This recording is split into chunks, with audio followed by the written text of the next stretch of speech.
What's up, guys? Ben here, bringing you another video today. We're starting to get towards the end of the season, so people on the CDL side that participate in the sort of award process, talent, coaches, players, are all getting ready to kind of vote on awards. So I want to do sort of a segment and kind of talk about where I think the rankings are right now for MVP, Rookie of the Year, quote unquote Objective Player of the Year, AR Player of the Year, and Submachine Gun Player of the Year. I wanted to also do Most Improved Player, but I honestly couldn't really come up with a great list for that one. I'll kind of think about it a little bit more. But those 5 awards, let's dive in. We're going to start with Rookie of the Year, and I'm going to give you kind of my top 2 or 3 candidates for each category and who I think is leading the pack, currently with 2 events to go. All right, so I'm going to be using Breaking Point ladders for a couple of those and also their stats tabs. So shout out to Breaking Point for helping me make this video with the resources they have there. So we're going to start with Rookie of the Year. The last couple of years, as far as Rookie of the Year, have been fairly straightforward. You had Shotzi the first year, then you had Paco, then you had AG.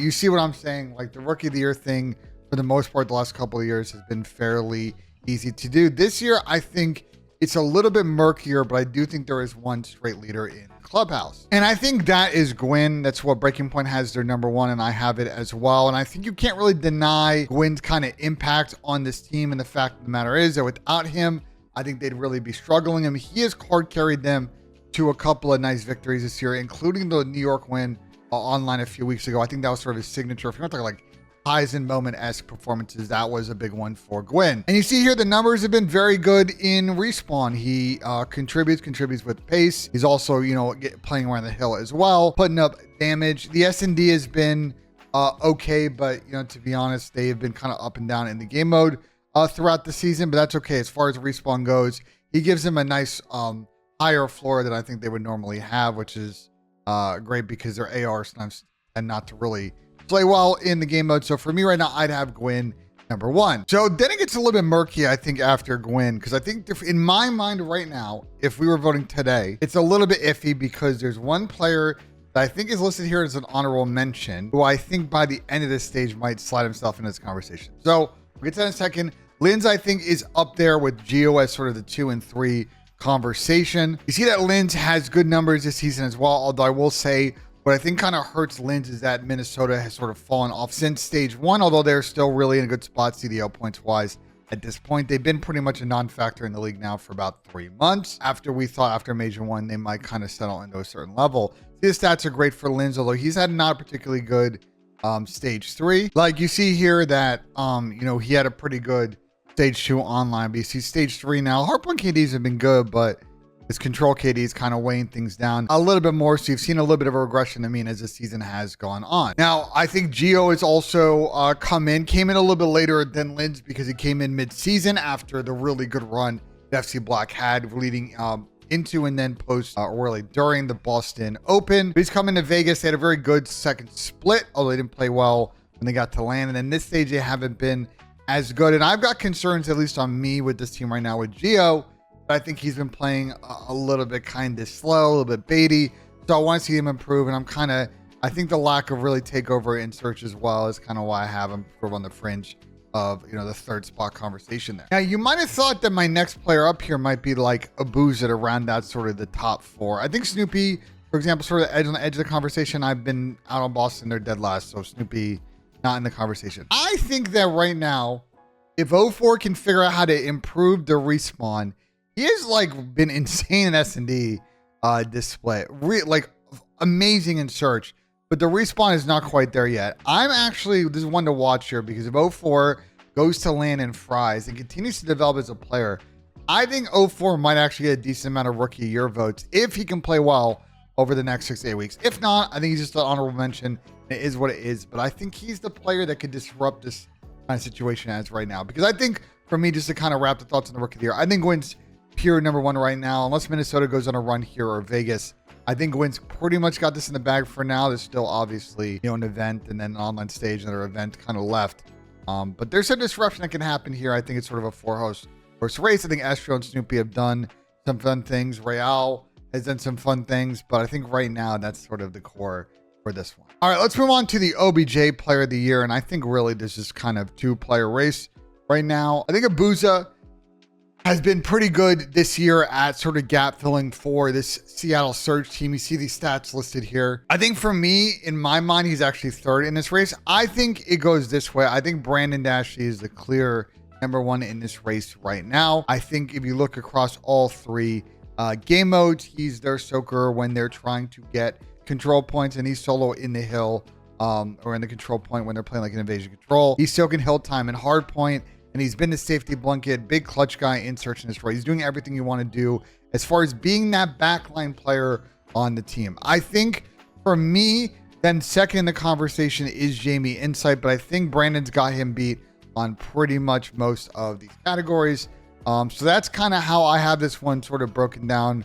Right now, it goes Dashi, Insight, and then Abuza. I think Ken's also kind of next run in this conversation, but I think Brandon's been kind of more the dirty work player on the squad, if you kind of think about that in the traditional sense. So I wanted to give Brandon his flowers here. I don't know if the league's going to do like a OBJ Player of the Year type award, but I think if they did, right now, Dashy's definitely the big front runner there. All right, let's do SMG Player of the Year. A lot of the names in this category have been thereabouts in this category for a couple of years now.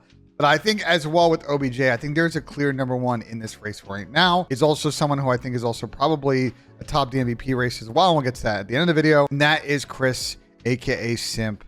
I don't know why I said Chris. I don't know why I just said Chris, aka Simp. Anyway, the point is that Simp has absolutely fried. I mean, these stats are insane, bro. These stats, I don't know what to tell you about these stats. I mean, I think Chris on this game has seen with the right kind of role that he's able to play with Draza coming in. You're seeing the type of Simp that people have seen since Black Ops 4 and thought that this kid is kind of the best stuff. This has been insane, and he's been a big reason why Faze has been so consistent so far this year. I just think, you know, Breaking Point is Paco #2, and Paco's had a great season, but we've obviously talked about New York struggles and all of that, even though Paco is putting up great numbers. And there's a couple other players here like Abizi, definitely having a good season, but not as good as Simp.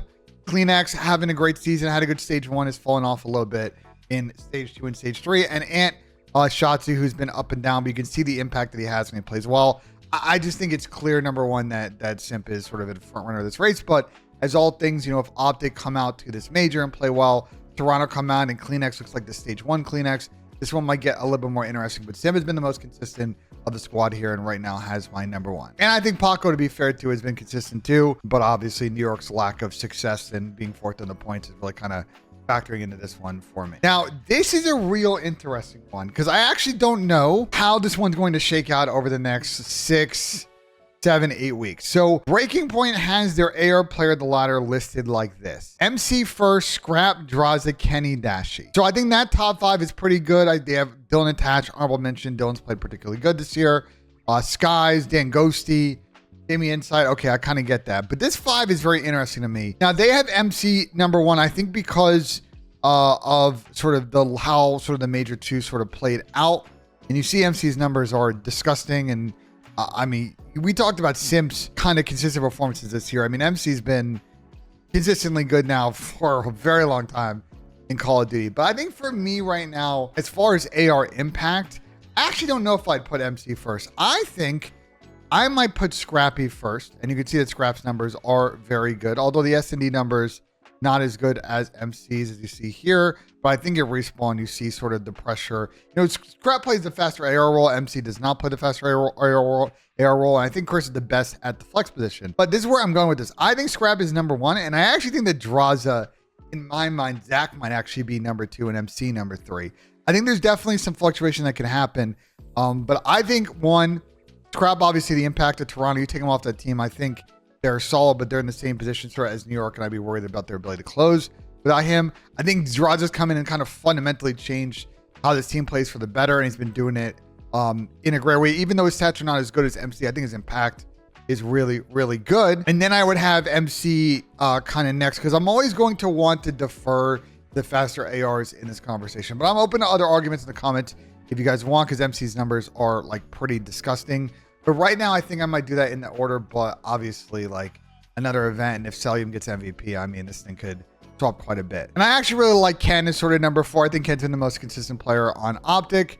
And the numbers have been pretty good, although the S&D numbers continue to be kind of iffy for him. He's not his best game mode individually, but I think Ken has come in and been very good, and I think it's delusional. Whenever I see Optic fans talking that we should drop Kenny for Paco in the offseason and make an all-star dynasty team that's going to be Faze, I'm like, bro, if I were Optic and seeing what Ken came in this year, Ken should be nowhere off this franchise for a long time. Like, this guy is providing a floor for them that's going to help them get to championships down the line. Then obviously Dash in a fit spot. I think, we just talked about Brandon earlier. I think Brandon's been great. So really kind of hilarious to me that, the Dashy and Celium duo, the old school wagers duo, continues to run this league a little bit. But I like this top 5. Again, for me, I got Scrap, Draws, and then MC, and then Kenny, and then Dashy.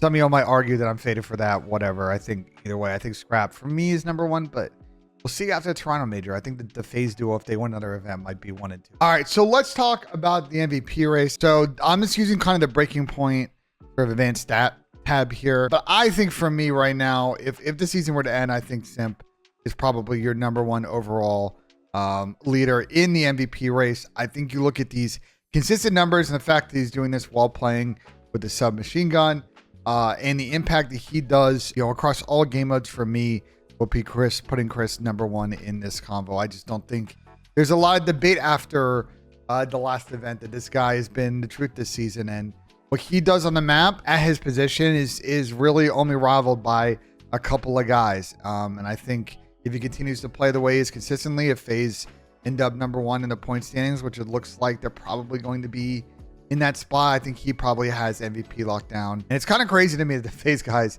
consistently just sort of take in his MVP award every year. I'm trying to remember, like in past years, I think Shotzi won MVP one year, but for the most part, it's been dominated by the Faze guys since then. So I think Chris might be on his way to another MVP this year. So number 2 is a little bit tricky. I think for right now, I would put Scrap in that spot. I think once again, he's continued his great play from last season and is a real key catalyst in making plays for this Toronto team, especially as other players on this team have kind of faltered over the last 5 or 6 weeks. Scrap is not really fallen off. I mean, if I were to look at sort of stats from their people on their team, you would see that there's a huge regression, but you see Scrap, for the most part, he's been pretty good. Now the area of improvement for me is Search and Destroy, but in general, the whole team's kind of struggled in S&D. But the respawn, Scrap just sets pace in this game mode as a flex player, and he's been incredible in hardpoint. So I have Scrap as sort of my number 2 right now, but there is definitely a gap between him and Simp after the last event and definitely the last couple of weeks online. I think some honorable mentions sort of on the edge of this conversation, because I do think at the moment it is a bit of a 2-horse race. I think we'll give Hydra his flowers for how well he's continued to play this season. He's definitely in a role that allows him to kind of free roam and play that the way that he wants, and he's continued to provide really quality slaying numbers. But you see so far this Major 2 qualifier has not been particularly kind to him. Hoping to see if New York can kind of turn that around, but his 0.65 S&D KD is definitely a bit concerning for Paco. I know Shotzi's numbers aren't always the flashiest. He's not dropping 1-2s, but you can't tell me to watch Optic Texas play that this guy isn't the playmaker on this team. And when he's in flow state and he gets going, this guy is unbeatable. And I think we'll definitely get some MVP votes. Again, lacks the consistency that I think Simp does, even though they both kind of play sort of in the sort of similar role, amongst the sort of SMG duos. I think actually Faze's one's a little bit more, Simp's a little bit more of the slower player. Abizi's definitely more frontline, allowing Simp to make plays. I guess you're going to say the same for Optic, but I just don't think that Pred and Abizi are like similar wet players in terms of play style. But I think you could argue that, Shotzi and Simp have the freedom to switch lanes and hit pinches and long routes and all that stuff. I think Ant's done a good job for that. He just lacks the overall series slaying consistency that Simp does. But the plays that this guy makes, I mean, there's a reason they call him TikToksy. This guy definitely is a playmaker for sure. Just to finish out this video, I want to give a couple more honorable mentions. CleanX has had a particularly good season, especially a really strong stage 1. But I think, online, he's been sort of up and down in some game modes. You see S&D has been a real problem with him the last 6 weeks. And that's what's kind of holding him back. But he was in insane form. You see the stage 1 sort of form that he was in. He was playing incredible. It's definitely teetered off a little bit in S&D since then, but you see the respawn numbers are pretty good top line. And I think Toby continues to be one of the best aggressive SMG players in the game. And another one who's also been great at being sort of in that role is Tyler Abizi. Obviously, see the hardpoint KD has been, it's been decent, but he's giving you the 0.95s to 1s, which is really all you need from that aggressive sub player. The guys behind them are getting all the trades. So he's pushing P, pushing pressure. And I mean, listen, we don't got to talk about S&D with this guy. I think he's still leading the league again in first bloods by a large margin. I don't know what to say about that with Tyler Bees. He's having another great season. He's a great player. Definitely Chris has been more of the highlight SMG, but there's a reason these two keep teaming together. They complement each other very well. And I think a couple of more players I want to mention. Pred's obviously had a particularly good season. He's come in and been a great slayer. Want to see him continue to work on his game or find the way that he needs to play in this duo with Shotzzy. And I think it might, in my mind, I think this is an adjustment year for Pred. I really think Optic should not hop off the Pred bandwagon if they struggle to win an event this year. And I think you just need to give him a season to adjust his play style. And then going into next year, I think he'll finally be in the form you want and the play style that you want to bounce off of Shotzzy. But he's continued to slay well this year. I think it's just against Faze, he kind of reverts to a style of play that I don't think is positive to his team. So I think just little things he has to work on. And by the way, if you talk to players on Faze, I think they'll tell you that Mono for 2019 year was also a year for them to learn how they wanted to play together. And that was part of the reason why they played so well in Cold War. So Optic fans are already trying to drop Pred. I think some of y'all are a little blasted. Two more players I want to mention. Draza has come in, was the perfect pickup for Faze. He, just like a BZ, is a fast player, and putting him in that role that he plays as a flex player, I think allows his Faze team to be suffocating in the way that he plays. Weirdly enough for him, I think S&D was a bit up and down for him in the beginning of this year, but I don't know if you guys have noticed, really at the last land and online, he's really settled in a nice role now in search, and I think that's why they've been kind of running away a bit with that game mode as of late. But the hard point has been insane online this split. A 1-2-5 is insane. They've blown a lot of people out on some maps like Vista and Rio. So I think Zach is sort of a long-term ad for Faze. I think he's going to be here for a while, and I think he's a great fit for what they want to do. I think they finally have found the fourth that should work for their team long-term. And I want to give one more shout out. I know Vegas Legion's kind of not really trending in a positive direction. They still got to qualify for champs, but Dylan's 27, has been in the league for, it feels like forever. It feels like 10 years. And Dylan is still frying to this day in that main AR level, still holding his own, being that backline player. Obviously used to be sort of an SMG, and he sort of changed his role over the years. But I want to give Dylan his flowers that, he has played well on this Vegas team, and he might be able to parlay this into an opportunity. You look at teams like a New York or a Boston that are maybe more attractive homes that might be looking for players in spots next season. Dylan might be able to finesse himself up to a next year of team. So I want to give Dylan his flowers for how well he's played this season. But in general, for me right now, if we take a look at this, I just think it's clear to me that these are the two players that are kind of the MVP race. One of the Optic players is going to kind of finesse yourselves into the conversation, I think, after this event. But right now, if I were voting for MVP, these are the two players I'm deciding against. And I'm probably going to vote for Simp right now. So let me know in the comments what you guys thought of, my thoughts on OBJ Player of the Year, AR Player of the Year, SMG Player of the Year, MVP Rookie of the Year. I kind of gave you my thoughts, but I'm curious in the comments what you guys think about the awards. So like if you enjoyed, subscribe for more. And as always, guys, we'll see you on the next one.